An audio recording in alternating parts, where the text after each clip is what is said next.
modern sociologists have made some analysis of the function of secret societies in the development of man's modern culture. And while these findings are for the most part based entirely upon cultural factors, they give us some rather interesting information which we can enrich and enlarge through reference to a larger frame of research. First of all, a secret society is usually a group of persons divided from their contemporaries by certain obligations, private assembly, and addiction to a particular or special code of conduct. Such societies began, of course, in the primitive world. Early in the history of man's social experience, tribes, barbaric, primitive, savage, developed secret societies. These were particularly concerned with the over-concept of that time, namely the importance of certain rituals and ceremonies in connection with the building of the individual into his tribal life. All of the important periods of life were marked with ritual, ceremony, and symbol. And the most important of ancient ceremonies of this nature had to do with the concept of citizenship as it was then understood.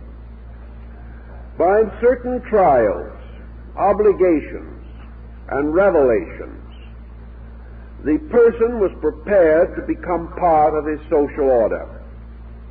In tribal times, he received the wisdom of his tribe, and he proved that he was worthy of that wisdom by undergoing certain trials, real or psychological dangers, indicating his heroism, his patience, his willingness to self-sacrifice, his dedication to the same principles which governed his tribal life.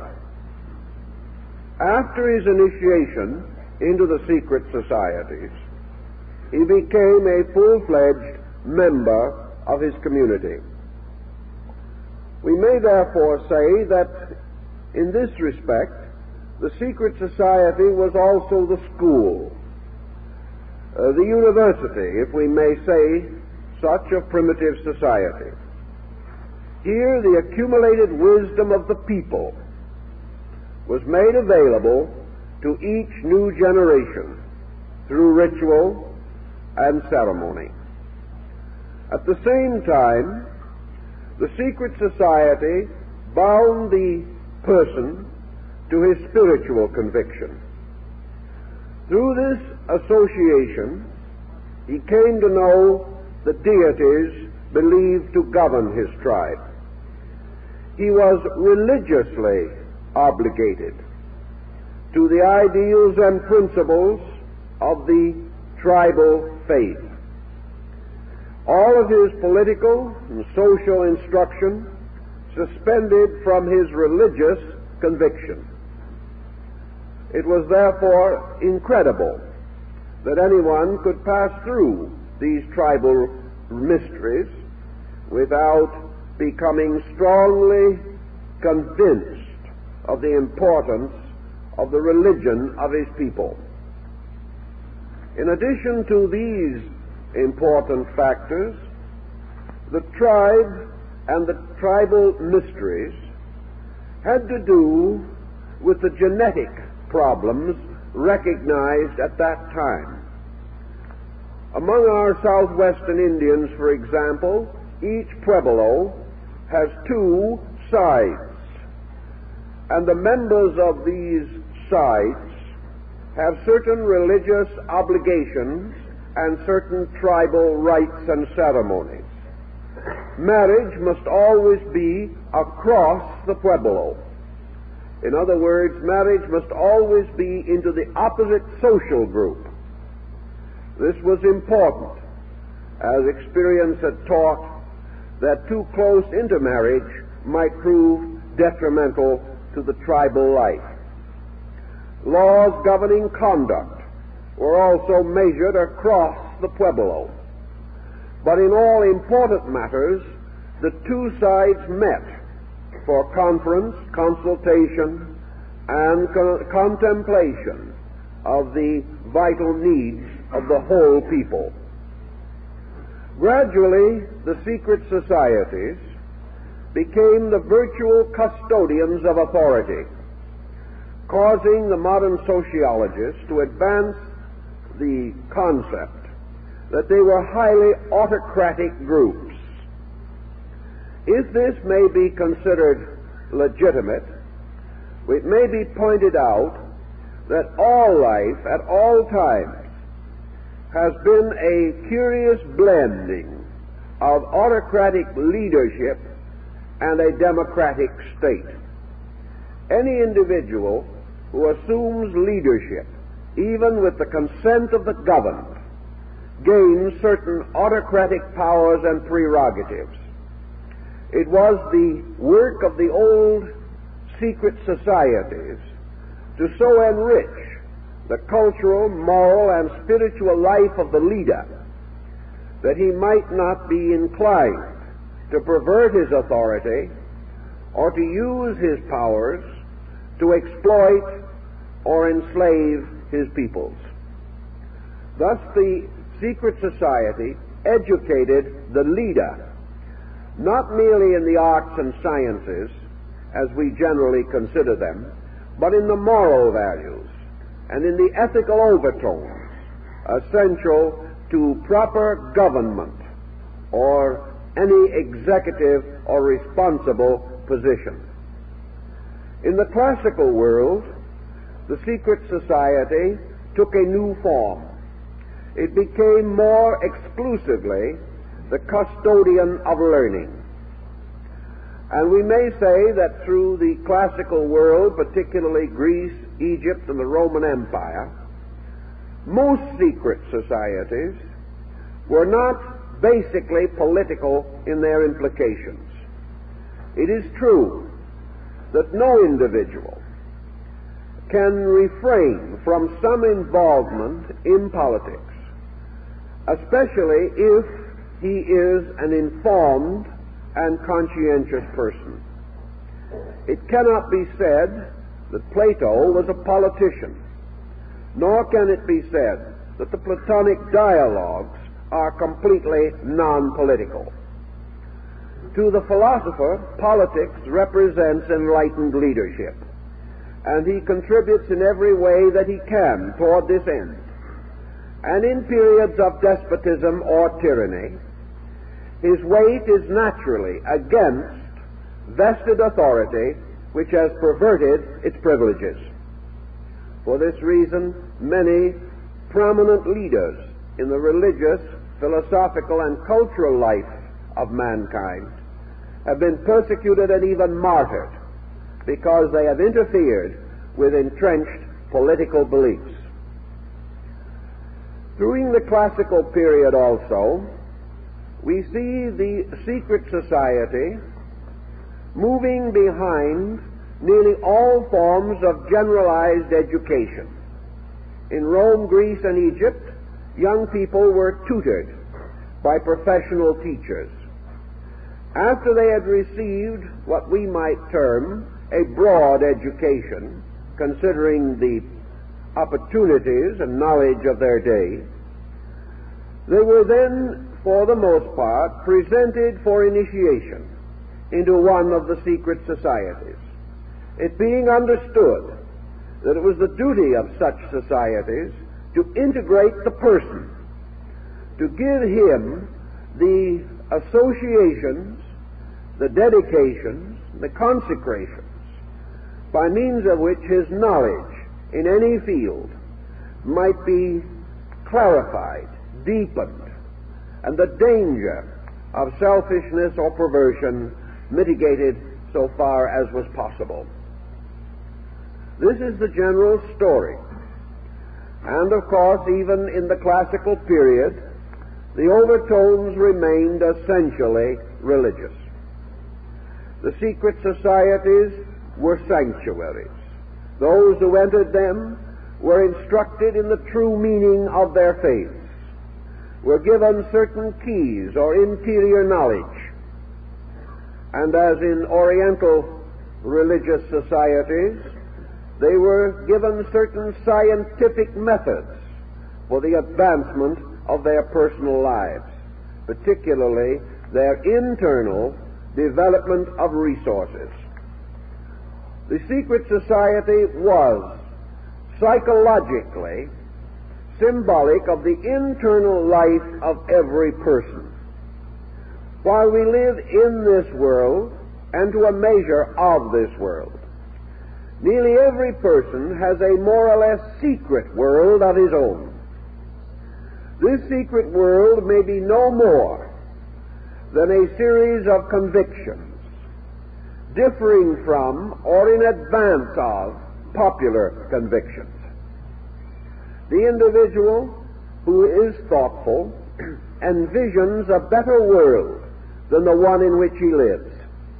He sees the possibility of man gaining a richer life, developing greater internal securities, and looking around him, he discovers that it is difficult for him to impress these broad convictions upon society.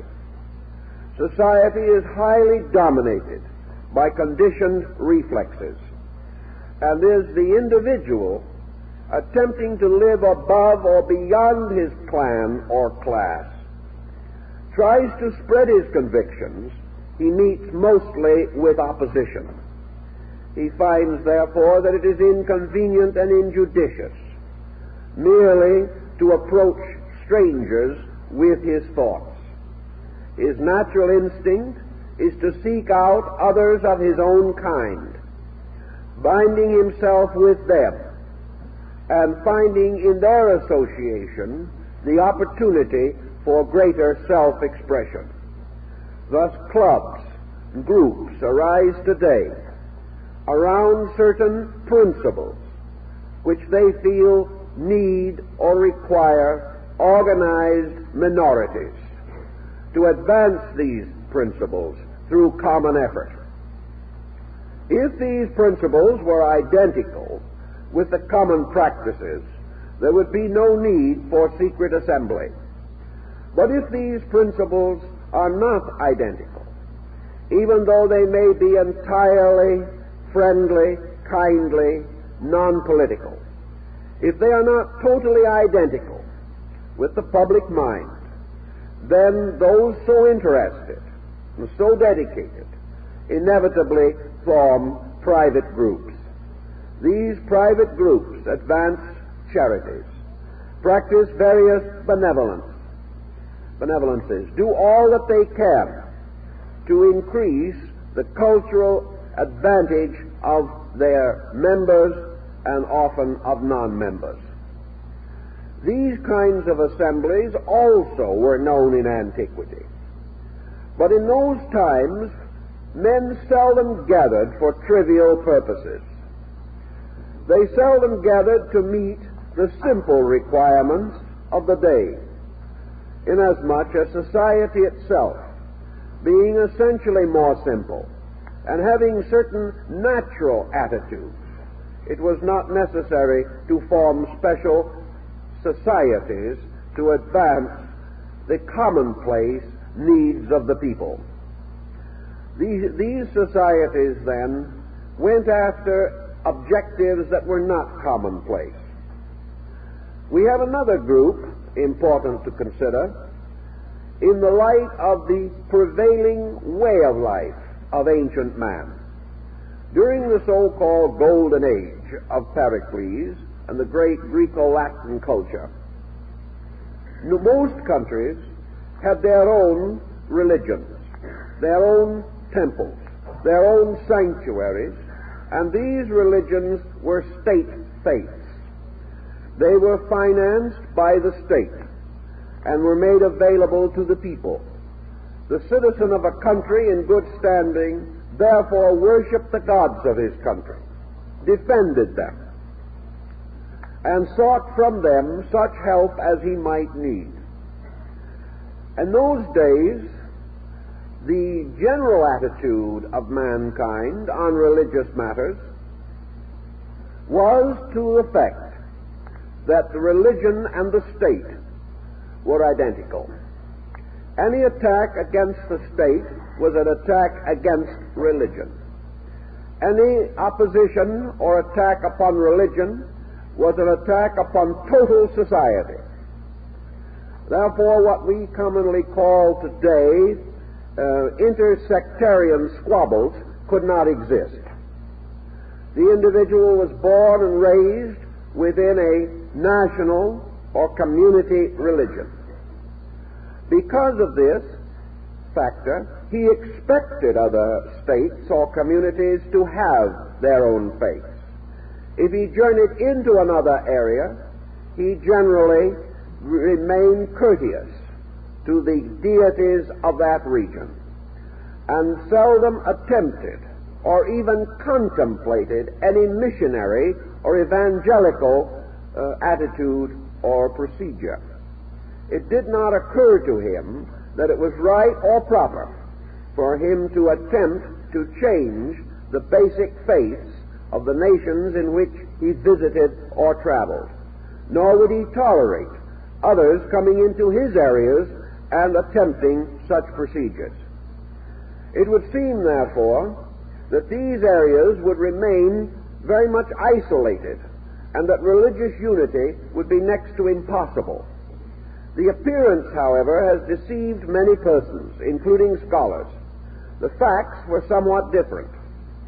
Behind the state religions of these different areas were always the secret societies.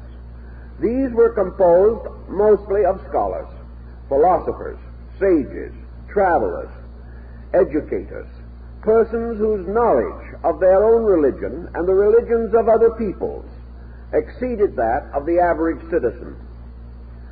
Therefore, these various faiths, apparently isolated, were bound together by a network of mysteries, or schools of common initiation. And a traveler on the level of the secret society, journeying from Greece to Egypt, found that he was not traveling from one religion to another, but from one interpretation to another. He was therefore constantly reminded that in the core of things, the gods of all these groups were identical deities, known under different names, worshipped with somewhat differing ceremonials, but dedicated to the same principles, and the sciences taught in these different groups were identical, and the arts and the general knowledge were shared by all, regardless. Therefore, Pythagoras, 600 years before the Christian era, traveling throughout the world, visited and was received hospitably and lovingly by over 20 religions, each of which accepted him without question and accepted his knowledge without question. Consequently, the general archetype behind this situation was that the local deities were bound together by a larger interpretation, and that those who entered the secret societies became interreligious in their thinking. For this reason, actual war against any person or group, because of religion primarily, was exceedingly rare, almost unknown. You did not declare war on a man's faith. You might oppose his political structure, which incidentally, of course, included his faith. You might desire his territories. You might seek to gain his wealth, but you did not openly declare war against his God.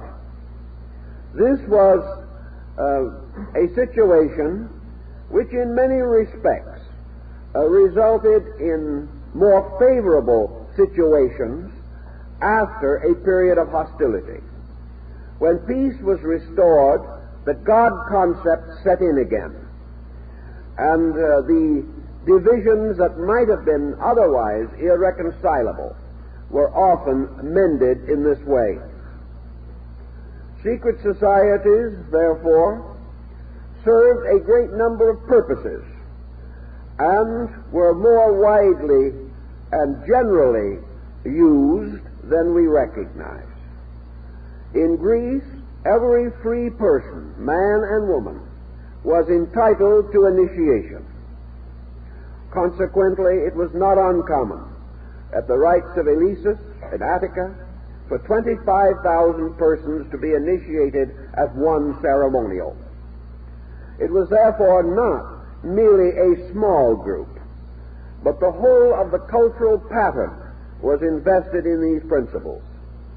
Naturally, there were smaller schools of specialized instruction, and by degrees these schools became trade schools and union schools, protecting arts and crafts, demanding apprenticeships, and our entire concept of the apprenticeship system as a means of advancing skill in an art or science or craft.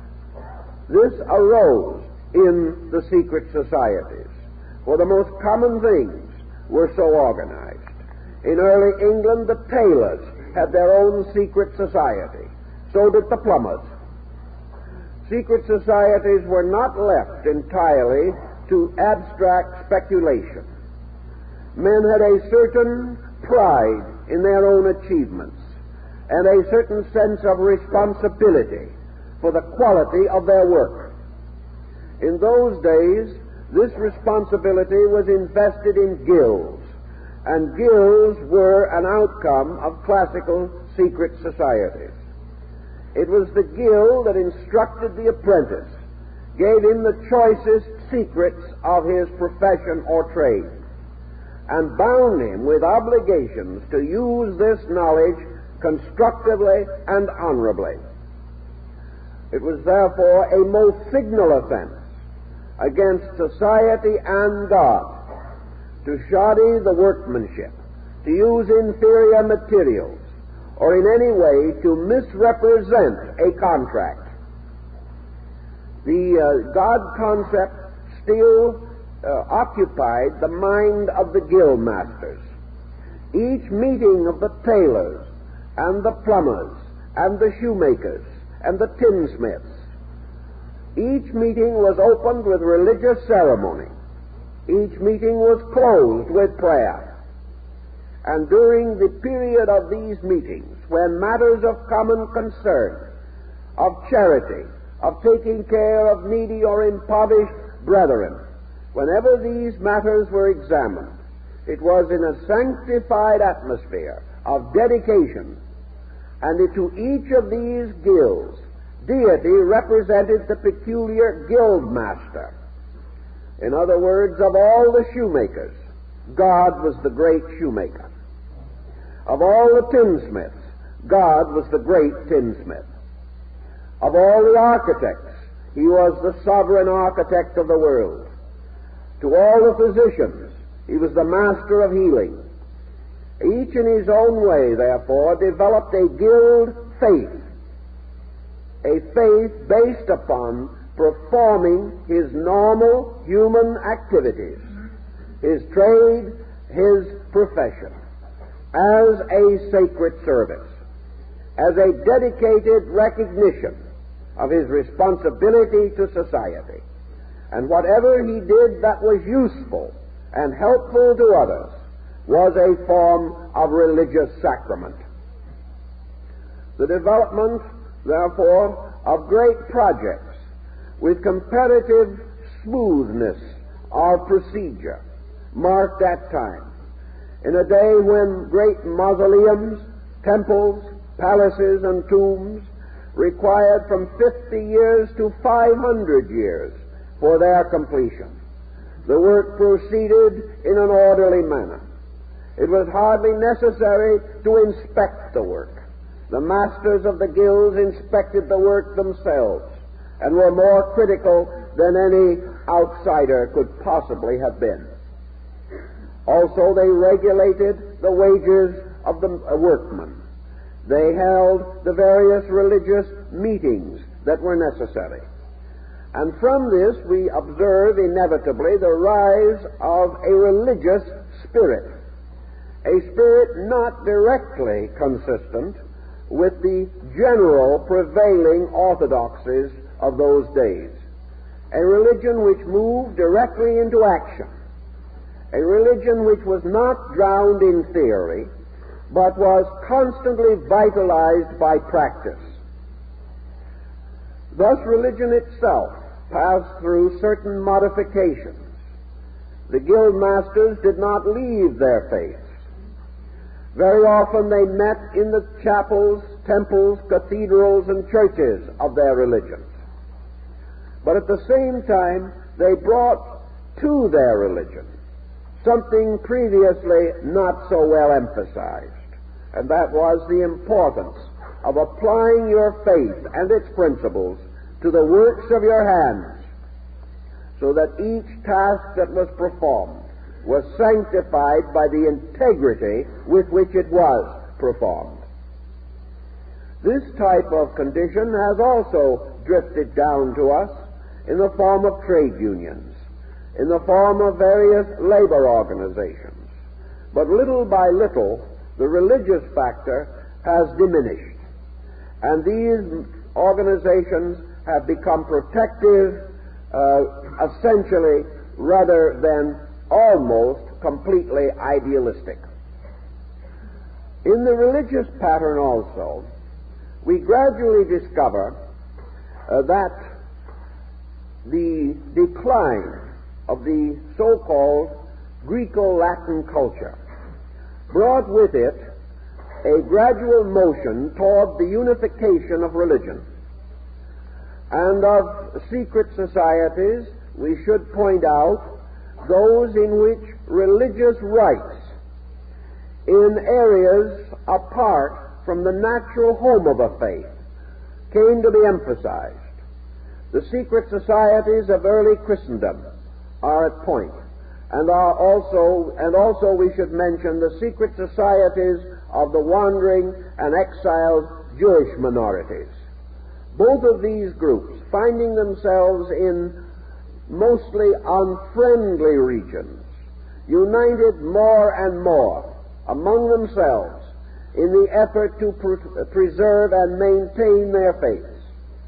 The secret meetings of Christians in the catacombs under Rome and other such organizations naturally led to the rise of religious societies, where only persons trusted, tested, and tried could be permitted to join the group, for a traitor might have resulted in the death of them all. Thus, the secret society that had originally initiated merely to improve society in general, now initiated to preserve itself, to maintain its own concepts, doctrines, or ideals in a hostile environment. From these rootings, a number of other modifications gradually appeared. After the rise of Christendom, and it passed into a more or less positive relationship with society, the non-Christian minorities who had once dominated also found it expedient to organize against the rising power of Christendom. Thus we have a number of fringe organizations preserving their non-Christian identities for centuries after the rise of the church. They accomplished this by the use of the greatest secrecy and with due caution against the possibility of their true projects being discovered. Most of the non-Christian secret societies did not, however, contemplate the overthrow of Christendom. They had no such grandiose idea. What they believed was that they possessed certain knowledge which was not commonly possessed by the members of the new faith, and they therefore united to protect and preserve this knowledge in order that it might not be extinguished. Thus, these societies became protective of certain beliefs or certain attitudes or certain ideas, usually against what they regarded to be the inadequacies of the generally regarded interpretations and procedures. Naturally, these became the heretical sects and were gradually cast off into the darkness and into the wilderness, many of them taking up their refuge in the Near East, particularly in the rising Arabian culture. Here also secret societies arose. And these societies give us another cross-section of our problem. Most religions and abstract philosophical systems that have had broad spheres of influence found it expedient to divide within themselves, or division was more or less pressed upon them by their own members. If society has a majority of conformists who are perfectly content to follow in prevailing patterns or to worship in an orthodox manner the dominant creeds and faiths of their times, there are always others, mystics, idealists, dreamers, scholars, scientists, philosophers, to whom the prevailing explanations are not sufficient. These persons inevitably seek for greater meaning, and as this meaning approaches the mystical or seeks to substitute internal revelation for tradition, these groups may come in conflict with the prevailing faith.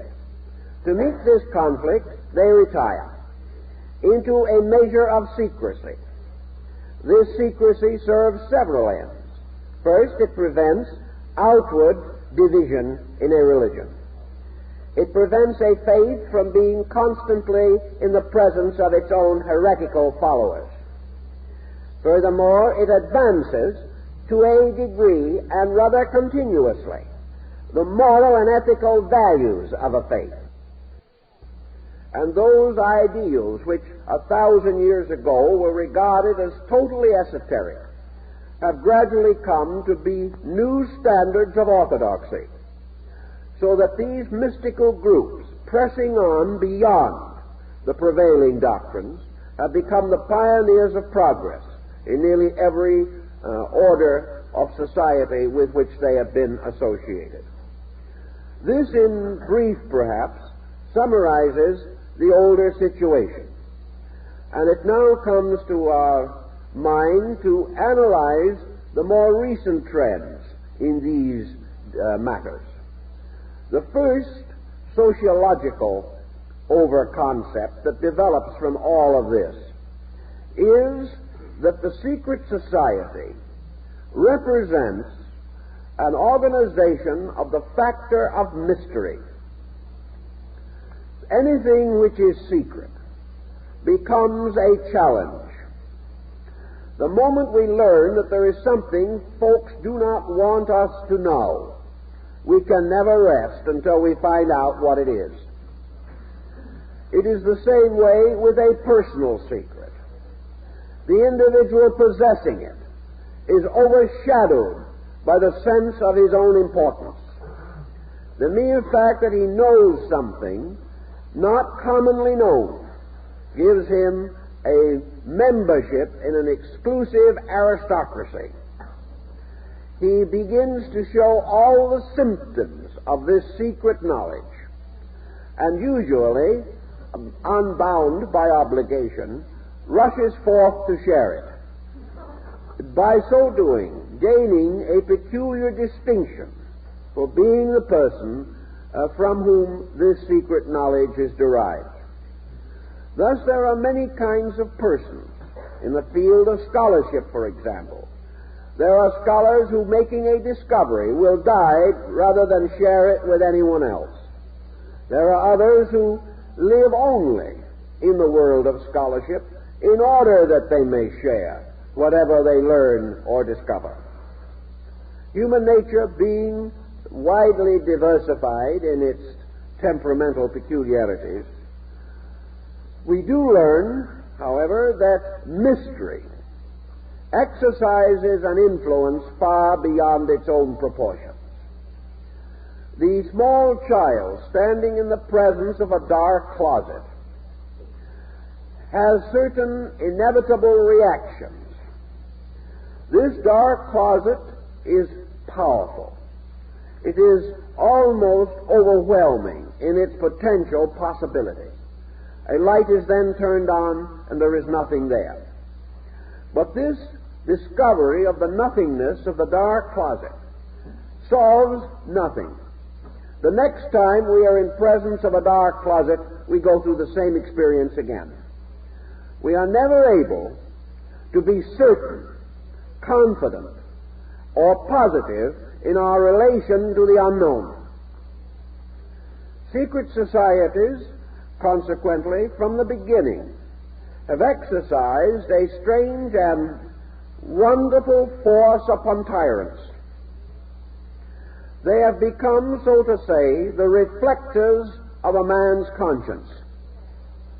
The individual who is doing wrong, particularly the popular leader, or the autocrat, or the despot, fears desperately the possibility of the rise of private assembly within his areas. Back in the days of World War I, most of the central powers immediately outlawed secret assembly for fear that it would result in the betrayal of their own purposes.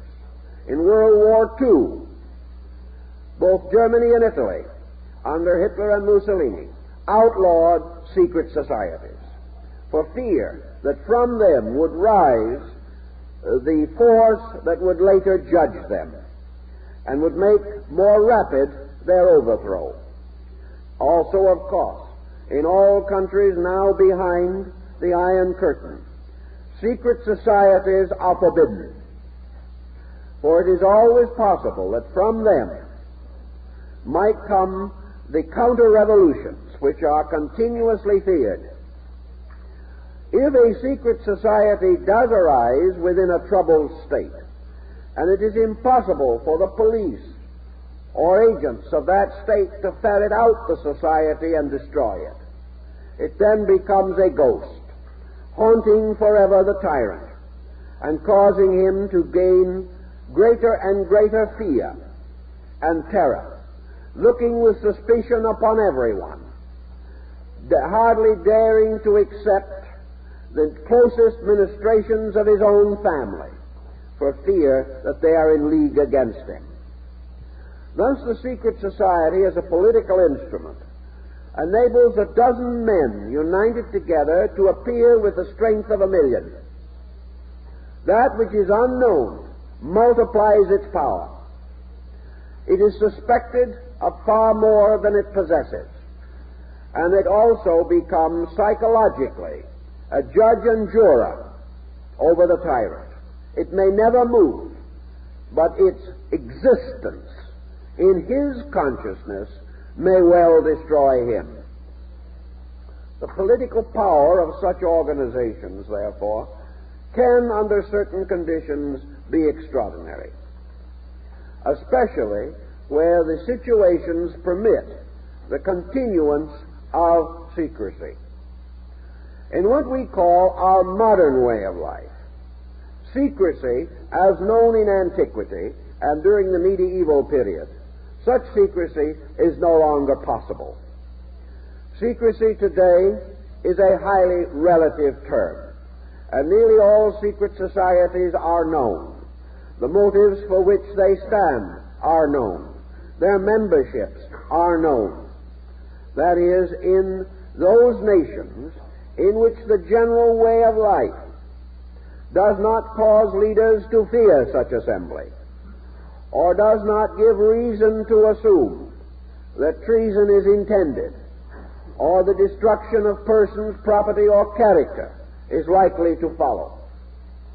This means that in so-called highly advanced nations, nations whose ways of life are comparatively adequate and whose citizens are reasonably contented, your secret societies function mostly as fraternal and benevolent orders, existing as the extensions of old ways, but not presenting any real or major threat to any existing integration of society.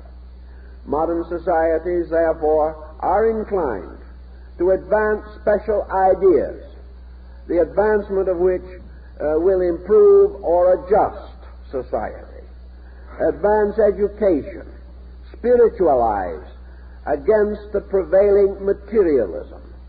And in many instances today, so-called secret societies are prime movers toward the recognition of religious value in a time when this seems to be something in strong and desperate need of defense.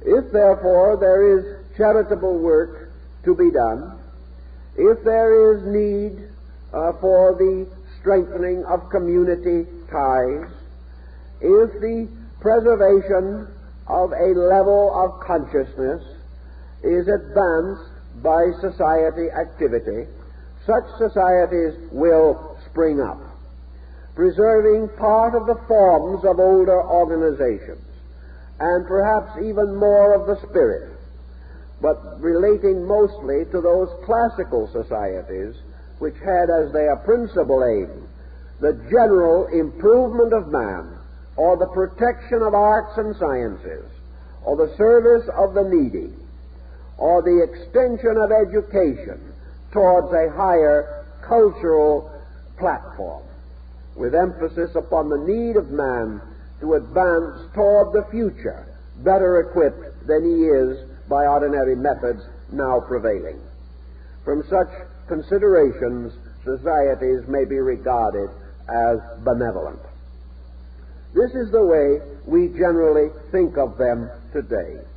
And in America today there are many secret societies, mostly secret because of the membership's conviction that they have a project which would otherwise remain undone, and to which they contribute by means of the slender framework based upon the older concept of assembly for particular purpose within a larger social theater. We think of this and we view the term secret society today as largely so meaning. But let us not forget that our way of life is not as yet the prevailing way of life for human beings. The civilization and culture of Western Europe and America has as yet not touched a comparatively large area of humankind. If, for instance, we may say that we have 2.5 or 2 3/4 billion human beings on earth today, it is also safe to say that better than half of that vast group does not live our way of life, does not enjoy the temporal advantages which we enjoy, nor the personal security, nor the political representation, nor the religious tolerance. Therefore, it is certain that many motives which with us are no longer valid or are no longer sufficiently impressive to bring persons together in private assembly, that such motives do exist in other areas, and that secret societies today, outside of our own sphere of influence, are very powerful and very continuing, and that these societies are for the most part similar in their purposes and objectives as those of Western Europe and America of 300, 400, or 500 years ago. In our way of life, we are not struggling for liberty. We are struggling rather for private freedom. In many countries, however, the struggle for civil liberty goes on against very desperate odds. Many countries are burdened with incredible internal confusion. There are new countries rising up today to attempt their place in the sun with less than 1% literacy.